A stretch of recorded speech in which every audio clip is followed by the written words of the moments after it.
भोले तेरा साथ न छूटे, शंभु तेरा साथ न छूटे, छूट जाए संसार प्रभु तेरा साथ न छूटे। नजर का इलाज हो सकता है पर नजरिए का इलाज नहीं हो पाता। कई लोग डॉक्टर के पास जाते हैं, कहते हैं डॉक्टर साहब मुझे दूर का नहीं दिखता। डॉक्टर उसकी आंखों में ड्रॉप डाल देता है, दवाई दे देता है और आंखों का इलाज करता है, चश्मा बना देता है।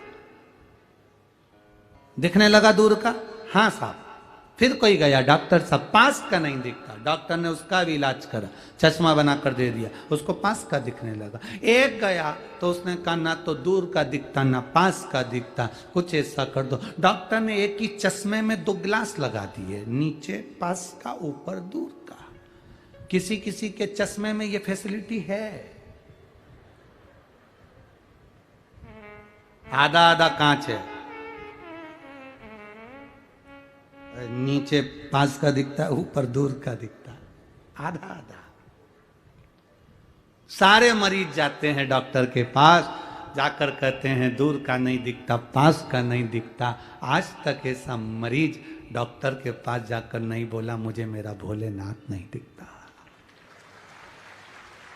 कोई चश्मा हो तो जरूर बताओ। डॉक्टर भी कहते होना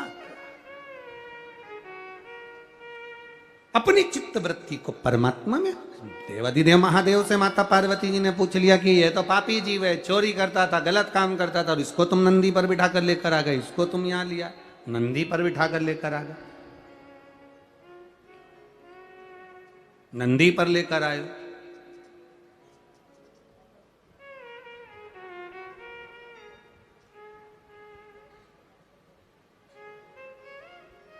अब शिवजी बोले इसने जो पुण्य करा वो सुन।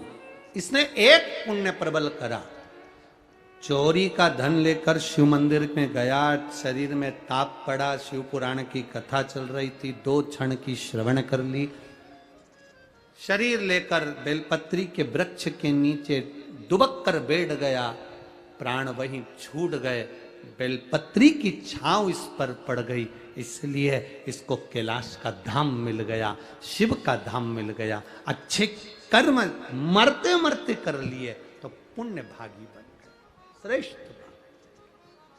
उसको मिला, सुख की अनुभूति, उसको आनंद की अनुभूति।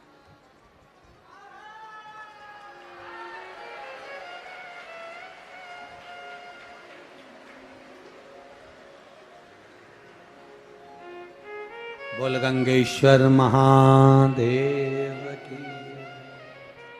हर हर गंगे। शिव तत्व की प्राप्ति है। पार्वती जी ने शिव जी से जब बात करी, संवाद किया, कहा, निवेदन करा, प्रार्थना, बाबा मेरे एक मन है। शिव जी ने पूछा क्या? क्या पापी से पापी जीव भी अगर बेलपत्री के वृक्ष की छांव के नीचे आ जाता है तो उसका कल्याण हो जाता है? क्या उसकी मुक्ति हो जाती है, उसका मोक्ष हो जाता है? बाबा कहते हैं सुनो पार्वती,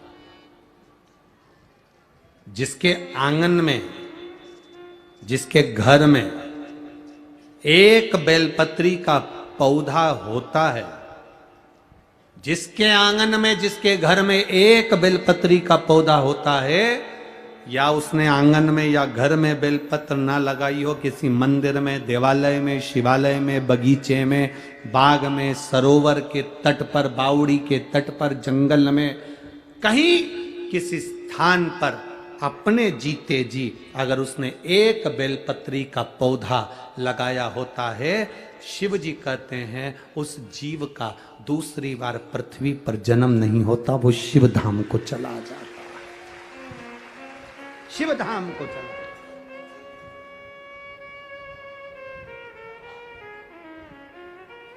कुछ पुण्य करते चलो अपनी जिंदगी का, कुछ अच्छा कर्म करते चलो अपने जीवन का।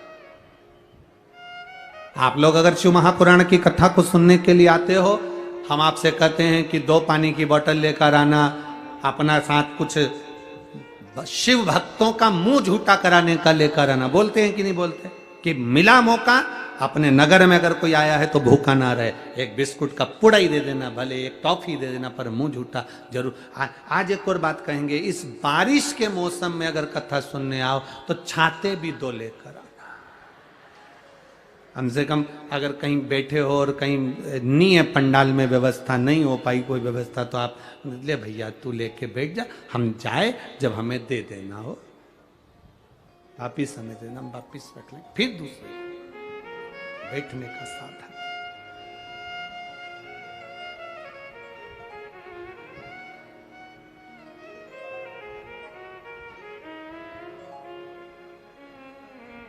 अरे भोले भंडारी रे, दूर करो दुख मेरा, ओ त्रिपुरारी रे, दूर करो दुख मेरा। पार्वती जी शिव जी से कह रही हैं, पापी से पापी जीव का कल्याण है बेलपत्र। हाँ,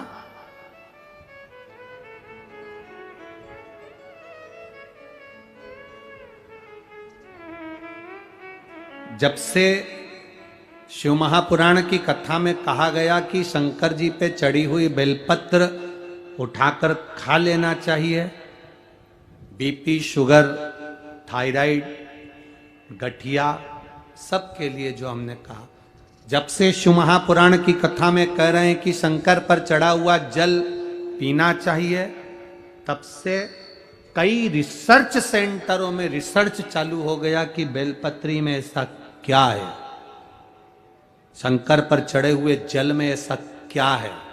रुद्राक्ष का गला हुआ जल शंकर को चढ़ाने पर पीने में रुद्राक्ष में ऐसा क्या है।